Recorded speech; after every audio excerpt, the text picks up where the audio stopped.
The US has the highest degree of wealth inequality in the developed world. Yet the disbalance continues to rise, but money cannot buy happiness, right? Do we really believe that? Maybe money can buy happiness, and the people who have that money keep forgetting the little joys that money can bring. Chances are you're probably never going to come across this video again. Don't wait, subscribe now. I have gone through countless inspiring speeches from billionaires. Everyone keep claiming that money isn't main thing, that now they are driven by the desire to achieve something greater and leave a mark on history. But they are on a completely different level of wealth and have forgotten what it means to survive, or never even know that. We are all at different stages of development, driven by different impulses. Naturally, we exist at different levels of wealth. Today, I want to show you these levels and how most people get stuck because of no one explains how to move between them.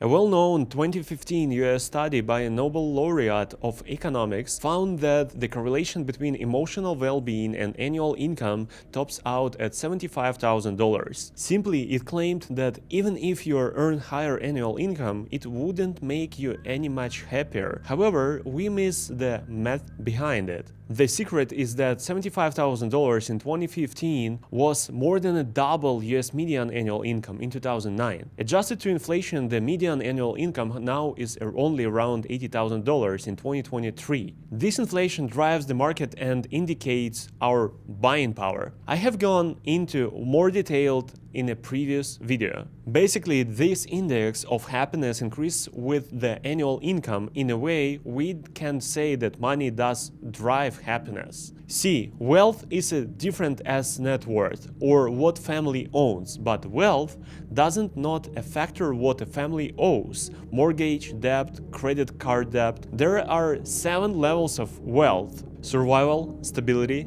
comfort, freedom, abundance, capital, and transcendent wealth. Each of these levels come with its own type of motivation, and for each type you need a dedicated system to move to the next stage, where everything will have to change all over again. I have personally gone through the different stages of development, and I can confidently say that these motivation fall under 2 broad categories. Motivation from escape-driven. This is a type of motivation when you're poor and running from poverty. And this stage, you're trying to get rid from the problems that you have in your own life. You try to build a better life for yourself and your family. This is the powerful starting force, and it's based on our emotional approach to a situation. And that's absolutely okay that you try to build a better life for yourself and try to escape the poverty. This human feeling dominates the first 3 levels: survival, stability, and comfort. And not compare the third one with the comfort zone about which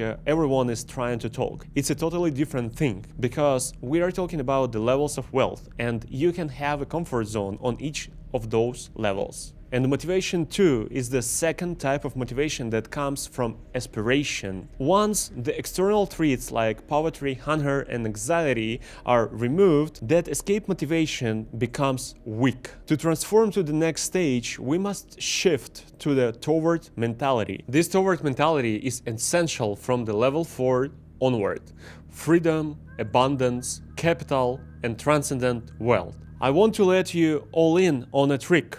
There is a critical transition point which most people do not anticipate. We will start at level 1, where we are trying to survive, where you need to choose which bills to pay, don't have savings, and live in constant stress. Next, at level 2, the situation will become better, but it's still fragile. Your income takes care of the essentials, but there is nothing left over. With no savings, emergencies cause panic and chaos. The debt is under control, but lives become paycheck to paycheck. Then we go to level 3 problems, where people are already have some sustainability, but it's just an illusion. And I have been under such illusions of my own. You're making money, but wasting them to look rich. no making and investments, and working harder but not smarter. Each level we need different habits, and you need to be ready that your brain will fight changes because it likes old ways. No one teaches the transition, but it's most the important part because that gives you the answer how to jump from one level to another. From motivation pushes us in the back, saying that we should move and run to a new life, that we need to learn how to fix it, and for that you need to take the responsibility for everything that happens in your own life, developing the basic survival and stability skills, revisiting beliefs and building flexible thinking, and then transition to the toward motivation, setting inspiring and large-scale goals, starting delegating work and building a team, and learn what systems we need to change in our life to reach a new level and break the ceiling glass. Glass ceiling. You know what? It's time to build a system for motivation. Now I will share with you steps and the blueprint for a system that will help you reach a level 3 by using from motivation. First, establish financial foundation by tracking income and expenses, creating emergency fund, and reducing debt and obligations. Second, you need to create and follow a daily routine and lifestyle by having a fixed sleep and meal schedule. Third, improving your physical health also helps to earn more. So make sure you take the regular meals, do basic physical activity, and control harmful habits. 4. Having the right mindset is important too, so maintain psychological hygiene by removing the toxic environments. Finally, setting short-term goals. Get a job, pay off a debt, move out, and progress through completion of these simple tasks. System for transitioning toward motivation. I have been broke multiple times, lost everything more than once. That situation forced me for a deeper realization that my approach had to change. Not just some tactics or strategies, but the complete framework of beliefs, thoughts, habit, goals, actions, and the motivation that kept me moving forward. The main focus is grow, scale, and creating something great. First, create your own core meaning by finding and realizing your own purpose, the thing that matches with your understanding of how to become great. Set up goals for the next 5 or 10 years ahead. Make revision of your life, beliefs, and values that should be clear. Second, managing energy and time more precisely. For do that, you need to understand yourself better and remove all restrictions and limitations in your head.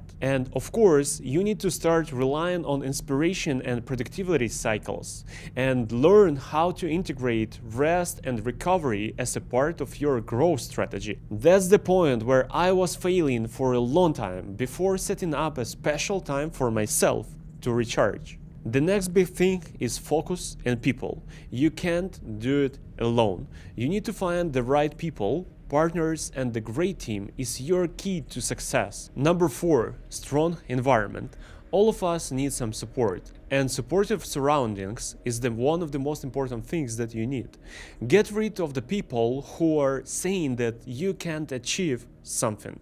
The next big thing is your team. Your partners become your supporters and you can support them. Sometimes shit happens, but it's okay. Moving together is always easier. And of course, networking. Networks in your sphere of influence always give some connections, but honestly, don't spend a lot of time on that. That will not give a result. When you value something and your projects are saying your name, it's always easier to make a connection with the people. Fifth, and one of the most important, is investments in your growth. Open up new horizons, travel to receive more experiences, and improve your overview. But don't stick to that travel life. Personal and spiritual development is also one of the most important things.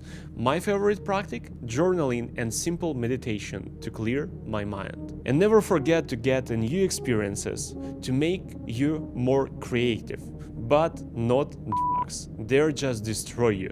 I would be lying to you if I did not mention the fact that this whole process works till level 5, after which you have to start changing your approach again So I would like to mention that we are finishing here today, but we have to go beyond, and that requires a framework of a different sort of motivation. The levels 6 and 7 require different approaches and skill sets. I am myself just learning about level 6.